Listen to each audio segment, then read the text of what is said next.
तो गाइस कैसे हैं आप सब लोग। मैं हूं आपका दोस्त अरसलान और आप देख रहे हैं मेरा चैनल जी फ्लिक्स। तो गाइस चलें जल्दी से स्टार्ट करते हैं रीइंकार्नेशंस के एपिसोड 231 को।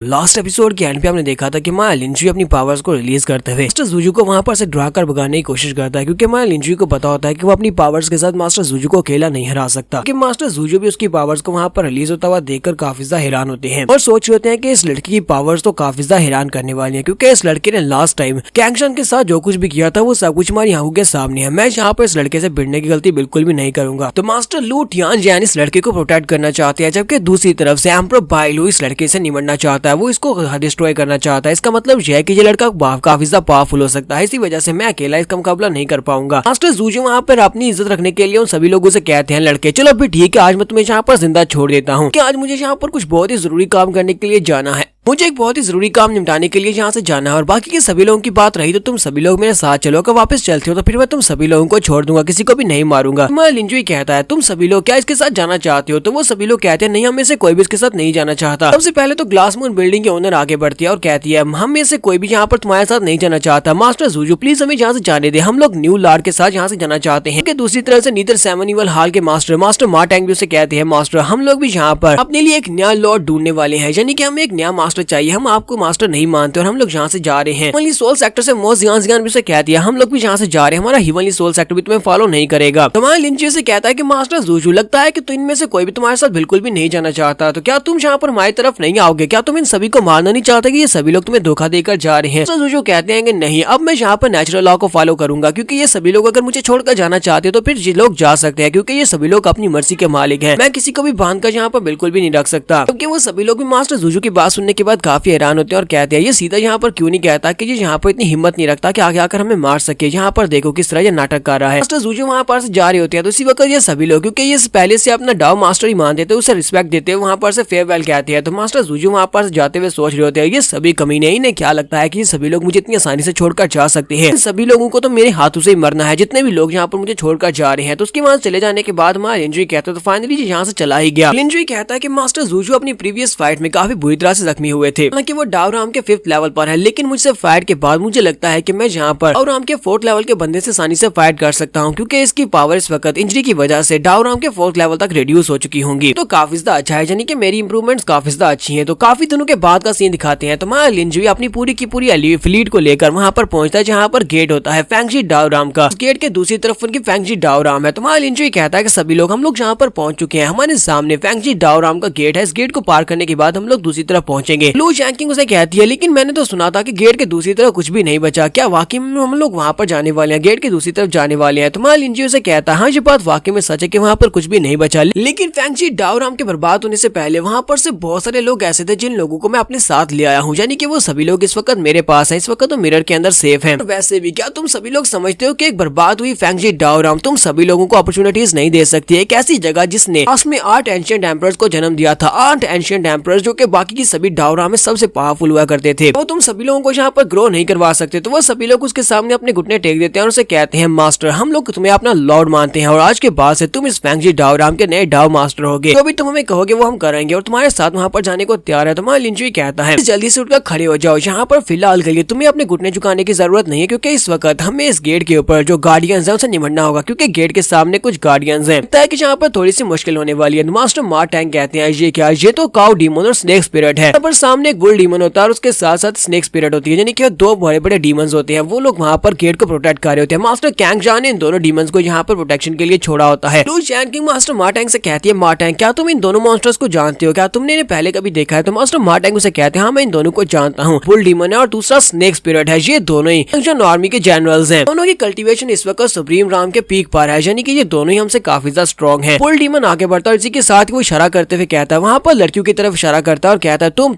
और तुम यहाँ पर इन चारों लड़कियों को यहाँ पर छोड़ो, बाकी के सभी लोग यहाँ से दफा हो जाओ। जिन चारों लड़कियों के बारे में वो कहता है वो चारों लड़कियां इस बात से काफी ज्यादा गुस्सा होती है, क्योंकि बुल डीमन जो होता है वो एक ठरकी डीमन होता है, इसी वजह से वो लड़कियों के बारे में कह रहा होता है। लेडी जिलियन इस बात से काफी ज्यादा गुस्सा होती है कि उस कमीने डीमन ने उसका नाम क्यों नहीं लिया, क्या वो ज्यादा खूबसूरत नहीं है? एम्प्रेस आगे बढ़ता है, लिंजुई से कहता है मास्टर लिन मैं आगे बढ़ता हूँ और जाकर इन सभी के निमट कर आता हूँ, क्योंकि मैं अप्रूविंग डाउराम में हूँ और ये सभी लोग मुझसे लोअर लेवल के हैं। तुम्हारा लिंजुई से कहता है क्या वाकई में तुम ऐसा कर सकते हो? ठीक है, तुम्हें बहुत ज्यादा केयरफुल रहना होगा। होगा। सिर्फ और सिर्फ यही दो लोग यहाँ पर नहीं है बल्कि और भी हैं। साथ ही एम्ब्रोसी उन दोनों के सामने जाकर खड़ा हो जाता है, जबकि बुल डीमन उसे कहता है क्या तुम्हें लगता है कि तुम यहाँ पर हम दोनों से निमट सकते हो? कि तुम्हारी हिम्मत काफी ज्यादा बढ़ चुकी है, तुम काफी ज्यादा बहादुर लगते हो। जबकि एम्ब्रोसी उन दोनों से कहता है कि तुम दोनों सिर्फ और सिर्फ मिनियंस हो, तुम दोनों को क्या लगता है कि तुम लोग मेरे सामने खड़े होने के लायक भी हो? इसी के साथ ही वो ग्राउंड के ऊपर अपना पाँव मारने लगा है। दूसरी तरफ से बुल डीमन और स्नेक स्पिरिट दोनों ही अपनी अपनी पावर्स को रिलीज करते हुए एम्परर शी के ऊपर अटैक कर देती है। जब वो एम्परर शी के ऊपर अटैक करते हैं, एम्परर शी वहीं पर खड़े खड़े फुल स्टेप को यूज करता है, वो ग्राउंड के ऊपर पाँव मारता है, जिससे जबरदस्त एनर्जी निकलती है। एनर्जी के साथ इतनी फोर्स निकलती है कि बुल डीमन और उसके साथ साथ स्नेक स्पिरिट दोनों पीछे की तरफ गिर जाते हैं और जख्मी हो जाते हैं। जैसे ही वो लोग पीछे की तरफ गिरे होते हैं, इसी के साथ ही एम्परर शी के ऊपर फायर से अटैक होता है, क्योंकि वहां पर फिनिक्स की स्पिरिट भी होती है। तो दोनों डीमन चिल्लाकर कहते हैं लॉर्ड गोल्डन क्रो प्लीज हमारी मदद करें, प्लीज यहाँ पर हमें बचा लें। गोल्डन क्रो की स्पिरिट ये सिर्फ और सिर्फ एक क्लोन होता है। गोल्डन क्रो अपनी फायर को यूज करते हुए एम्परर शी के ऊपर अटैक करता है। एम्परर शी जल्दी से जंप करते हुए साइड के ऊपर हटता है, फिर साथ ही अपने हिवली 7 स्टेप्स को यूज करते हुए उसके ऊपर किक मारता है, लेकिन उसकी किक भी गोल्डन क्रो की जो फायर होती है उसको ब्लॉक नहीं कर पाती और एम्परर शी जख्मी होकर पीछे की तरफ गिर जाता है और कहता है ये क्या, मैं यहाँ पर इसके एक अटैक को भी ब्लॉक नहीं कर पाया है, ये पंछी कितना ज्यादा स्ट्रॉन्ग है। एम्परर शी पीछे माया लिंजुई के पास पहुंच जाता है। माया लिंजुई से कहता है एम्परर शी तुम तो बहुत ज्यादा कमजोर निकले, तुम तो इस गोल्डन फिनिक्स के सिर्फ और सिर्फ एक क्लोन से भी फाइट नहीं कर सकते, तुम तो इससे भी ज्यादा कमजोर हो। कि ये गोल्डन क्रो का क्लोन इन दोनों के साथ क्या कर रहा है, ये बुल डीमन और स्नेक स्पिरिट के साथ क्या कर रहा है? कहीं ऐसा तो नहीं है कि यहाँ पर इनके साथ बच्चा पैदा करने की कोशिश कर रहा है? एम्परर शी कहता है क्या वाकई में ये सिर्फ और सिर्फ एक क्लोन बॉडी है? मुझे तो लगा कि इसकी पावर्स वाकई में रियल है। एम्परर शी से कहते तो फिर हम लोग यहाँ पर क्या करेंगे, क्योंकि ये वाला तो ये एम्परर जूजू से भी ज्यादा पावरफुल है, मास्टर जूजू से भी ज्यादा पावरफुल है, क्योंकि ये सिर्फ और सिर्फ एक स्पिरिट है लेकिन इसकी पावर उससे ज्यादा है। लिंजुई से कहता परेशान होने की जरूरत नहीं है, कौन सा मैच यहाँ पर इससे फाइट करने वाला होता है। एम्परर शिव से कहता तो फिर कौन इससे फाइट करेगा? इसी के साथ ही मास्टर तादगाता को दिखाती है। मास्टर तादगाता अपना ब्लेड लेकर ऊपर से जंप करते हुए नीचे आते हैं और कहते हैं पंछी कहीं के, तो यहाँ पर तुमसे फाइट मैं करूंगा। तो सबसे पहले तो मैं यहाँ पर तुम्हारे पंखों को उखाड़ूंगा, तुम्हारे पंखों को उखाड़ने के बाद तुम्हारे ब्रेन के साथ यहाँ पर एक वाइन बनाऊंगा। मास्टर तादगाता अपने ब्लेड को घुमाते हुए उस बड़े से फिनिक्स पंछी के ब्लेड पंख के ऊपर अटैक करते हैं अपने ब्लेड के साथ, और साथ ही उनकी आर्मी वहाँ पर उनके साथ होती है, क्योंकि मास्टर तादगाता अपने किलिंग हार्ट बुद्धा हाल से बहुत सारे डिसाइपल्स को अपने साथ लेकर आए होते हैं। मास्टर तादगाता कहते हैं ब्रदर लिन देखो मैं अपने साथ किसको लेकर आया हूँ, मैं अपने साथ अपने पूरे सेक्टर को लेकर आया हूँ। तो वो सभी लोग भी वहाँ पर हमारे लिंजुई के साथ आने का दावा करते हैं और सभी लोग कहते हैं हम लोग यहाँ पर मास्टर लिन का साथ देंगे। मास्टर तादगाता ने हमें सारी सिचुएशन बताई है, इसने मास्टर तादगाता को आजाद करवाया, तो हम लोग आज के बाद से मास्टर लिन की हर एक बात मानेंगे और मास्टर तादगाता के साथ मिलकर इसको फॉलो करेंगे। किलिंग हार्ट बुद्धा के जितने भी एल्डर्स होते हैं वो सभी के सभी वहाँ पर आ चुके होते हैं। मास्टर तादगाता के अपने सेक्टर के ये सभी लोग अब लिंजुई को फॉलो करेंगे। वो सभी लोग इस बात से और भी ज्यादा हैरान होते हैं। हमारे लिंजुई के साइड के ऊपर जो लोग होते हैं वो लोग कहते हैं जरा इन सभी लोगों के किलिंग इंटेंट को महसूस करके देखो, सभी लोग किलिंग हार्ट बुद्धा सेक्टर से हैं और ये सभी लोग बहुत ज्यादा पावरफुल हैं। सभी मास्टर यहाँ पर लिंजुई को फॉलो करने को तैयार है। इसका मतलब यह है कि अब हमारी पावर पहले से काफी ज्यादा बढ़ने वाली है।